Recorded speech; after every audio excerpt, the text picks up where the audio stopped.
Daniel Vorcaro, preso, determinação que chega do Supremo Tribunal Federal, do ministro André Mendonça, ele que é o relator das investigações no Supremo Tribunal Federal, que vem fazendo aí uma série de movimentações desde que assumiu a relatoria, não só no que diz respeito à relação com a Polícia Federal, conferindo mais autonomia à PF nessas investigações, mas também agora, diante dessa que é a terceira fase da Operação Compliance Zero, determinando a prisão de Daniel Vorcaro, dono do Banco Master. Ele volta à Superintendência da Polícia Federal na capital paulista. Ele que já tinha sido preso em novembro do ano passado, ficou uma semana detido.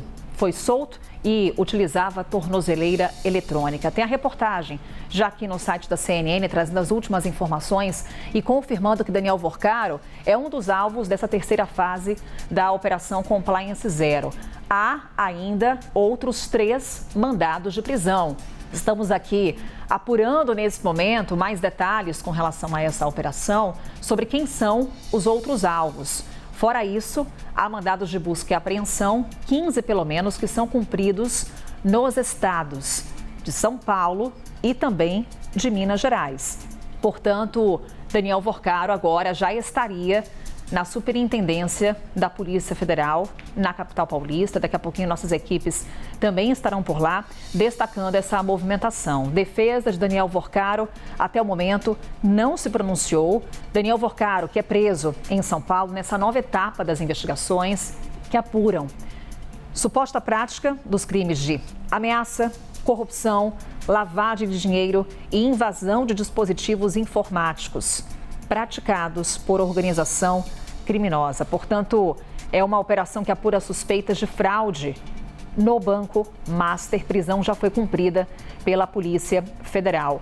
O objetivo dessa terceira fase é investigar a possível prática dos crimes de ameaça, corrupção, lavagem de dinheiro, como eu falava há pouco. São 4 mandados, um deles tem o Daniel Vorcaro como alvo de prisão, além de 15 de busca e apreensão.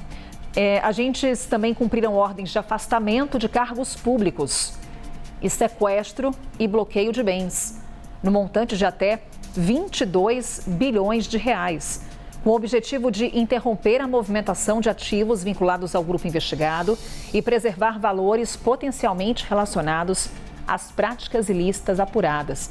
E importante esse ponto aqui, Théo Cury, está na reportagem do site da CNN Brasil, da Jonas Maia. Foi um comunicado à imprensa no qual a Polícia Federal informa que, nesse momento, também são cumpridas ordens de afastamento de cargos públicos e sequestro e bloqueio de bens, um montante de 22 bilhões de reais. É um valor muito alto, é um ponto importante de a gente mencionar e de prestar atenção para o que pode ter motivado um bloqueio nesse valor. A Polícia Federal mencionava, pelo menos até quando essa investigação começou, que as fraudes poderiam gerar em torno de 12 bilhões e 200 milhões de reais. A gente está falando de um bloqueio de 22 bilhões de reais, um bloqueio muito alto. Um ponto importante também para a gente acompanhar, tentando jogar um pouco mais para frente.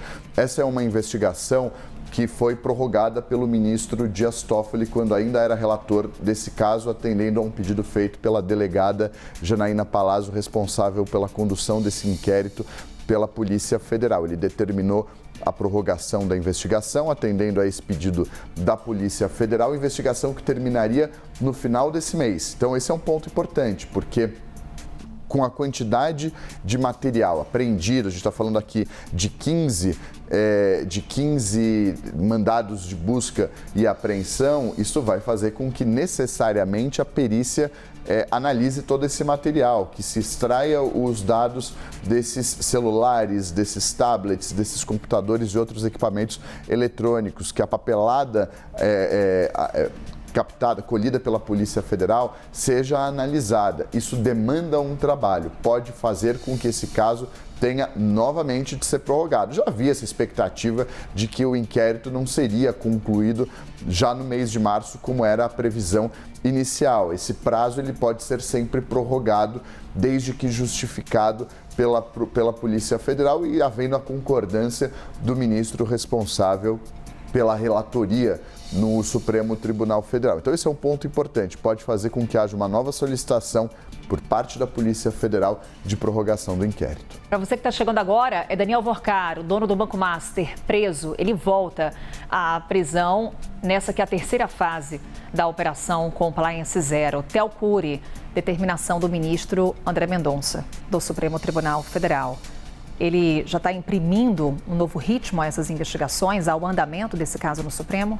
Algo que tudo indica, sim, o que vai ficar muito claro é na decisão, quando essa decisão for pública. Eu digo isso, Carol, porque vendo de primeira pode parecer que sim. Ele chegou, assumiu o caso, em 2, 3 semanas determinou a prisão do Daniel Vorcar, que até então estava em liberdade provisória mediante uma série de medidas que deveriam ser cumpridas. Só que no meio do caminho pode ter acontecido alguma coisa que a gente não sabe que tenha justificado essa ordem de prisão. Por isso que eu digo que talvez seja cedo agora, nesse momento, dizer que é o ministro imprimindo um novo ritmo, mas é um questionamento importante. A decisão dele, uma vez tornada pública, e a expectativa é de que isso aconteça ainda hoje, com a gente lendo os fundamentos da decisão, a gente vai entender se de fato havia esse motivo anteriormente, isso não foi tomado e aí ele está imprimindo um novo ritmo, ou se houve algo para, além disso, algo no meio do caminho que tenha surgido e que tenha justificado essa ordem de prisão. E aí eu menciono, por exemplo, a descoberta recente de uma eventual tentativa de obstrução de justiça, um eventual risco de fuga.